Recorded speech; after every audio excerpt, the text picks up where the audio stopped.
जय श्री कृष्ण दोस्तों, आप सभी का स्वागत है हमारे चैनल स्पिरिचुअल फैक्ट्स में। तो दोस्तों, आज हम भारत के महान संत रामकृष्ण परमहंस के बारे में बात करेंगे। उनका जन्म बंगाल के कामारपुकुर गांव में हुआ था। उनके जन्म से पहले ही उनके माता पिता को उनके देवी होने का एहसास हो गया था। उनके बचपन का नाम गदाधर था, जो भगवान विष्णु का ही एक नाम था। रामकृष्ण परमहंस को बचपन से ही विश्वास था कि उन्हें ईश्वर के दर्शन हो सकते हैं, अतः ईश्वर की प्राप्ति के लिए उन्होंने कठोर साधना और भक्ति का जीवन बिताया।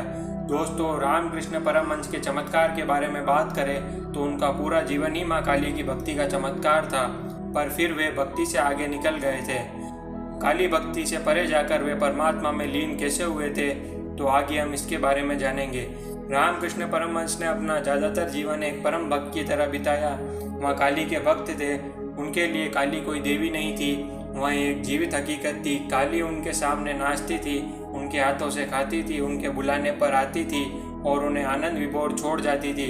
यह वास्तव में होता था, यह घटना वाकई होती थी। उन्हें कोई मति भ्रम नहीं था, यह वाकई काली को खाना खिलाते थे।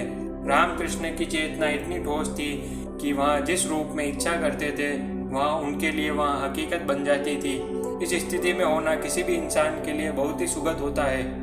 हालांकि रामकृष्ण का शरीर, मन और भावनाएं परमानंद से सारोबार थे, मगर उनका अस्तित्व इस परमानंद से परे जाने के लिए बेकरार था। एक दिन रामकृष्ण हुगली नदी के तट पर बैठे हुए थे, जब एक महान और दुर्लभ योगी तोतापुरी उसी रास्ते से निकले। तोतापुरी ने देखा कि रामकृष्ण में इतनी तीव्रता और संभावना है कि परम ज्ञान को वे प्राप्त कर सकते हैं, मगर समस्या यह थी कि वह सिर्फ अपनी भक्ति में डूबे हुए थे। तोतापुरी रामकृष्ण के पास आए और उन्हें समझाने की कोशिश की, आप क्यों सिर्फ अपनी भक्ति में ही इतने लीन हैं? आपके अंदर इतनी क्षमता है कि चरम को छू सकते हैं। रामकृष्ण बोले, मैं तो सिर्फ काली को चाहता हूँ, बस। वह एक बच्चे की तरह थे जो सिर्फ अपनी माँ को चाहता था। इससे बहस करना संभव नहीं था। यह बिल्कुल भिन्न अवस्था होती है। रामकृष्ण काली को समर्पित थे और उनकी दिलचस्पी सिर्फ काली में थी। जब वह उनके भीतर प्रबल होती तो वह आनंद विभोर हो जाते और नाचना गाना शुरू कर देते। जब वह थोड़े मंद होते और काली से उनका संपर्क टूट जाता तो वह किसी शिशु की तरह रोने लग जाते थे। वह ऐसे ही थे। इसलिए तोतापुरी जिस परम ज्ञान की बात कर रहे थे उन सब में उनकी कोई दिलचस्पी नहीं थी। तोतापुरी ने कई तरीकों से उन्हें समझाने की कोशिश की, मगर रामकृष्ण समझने के लिए तैयार नहीं थे। साथ ही वह तोतापुरी के सामने बैठना भी चाहते थे, क्योंकि तोतापुरी की मौजूदगी ही कुछ ऐसी थी। तो दोस्तों, तोतापुरी ने देखा कि रामकृष्ण इसी तरह अपनी भक्ति में लगे हुए हैं। फिर वह बोले, यह बहुत आसान है, लेकिन आप अपनी जागरूकता को शक्ति नहीं दे रहे। आपके पास जरूरी ऊर्जा है, मगर आपको सिर्फ अपनी जागरूकता को सक्षम बनाना है। फिर तोतापुरी बोले, अगली बार जब भी काली दिखे आपको एक तलवार लेकर उनके टुकड़े करने हैं। रामकृष्ण ने पूछा, मुझे तलवार कहाँ से मिलेगी? तोतापुरी ने जवाब दिया, वहीं से जहाँ से आप काली को लाते हैं। अगर आप एक पूरी काली बनाने में समर्थ है तो आप तलवार क्यों नहीं बना सकते? आप ऐसा कर सकते हैं। अगर आप एक देवी को बना सकते हैं तो उसे काटने के लिए एक तलवार क्यों नहीं बना सकते? तैयार हो जाइए। रामकृष्ण बैठे, मगर जैसे ही काली आई वह परमानंद में डूब गए और तलवार जागरूकता के बारे में सब कुछ भूल गए।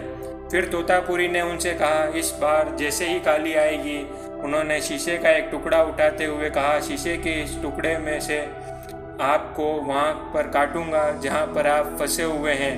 अब मैं उस जगह को काटूंगा, तब तलवार तैयार करके काली को काट दीजिएगा। रामकृष्ण फिर से बैठे और ठीक जिस समय पर रामकृष्ण परमानंद में डूबने ही वाले थे, जब उन्हें काली के दर्शन हुए, उसी समय तोतापुरी ने शीशे के उस टुकड़े से रामकृष्ण के माथे पर एक गहरा चीरा लगा दिया। उसी समय रामकृष्ण ने अपनी कल्पना से तलवार बनाई और काली के टुकड़े कर दिए। इस तरह वह माँ और माँ से मिलने वाले परमानंद से मुक्त हो गए। अब वह वास्तव में एक परमहंस और पूर्ण ज्ञानी बन गए। इसी के साथ ही वीडियो को समाप्त करते हैं। अगर आपने हमारे चैनल को सब्सक्राइब नहीं किया है तो सब्सक्राइब कीजिए, वीडियो को लाइक कीजिए और शेयर कीजिए।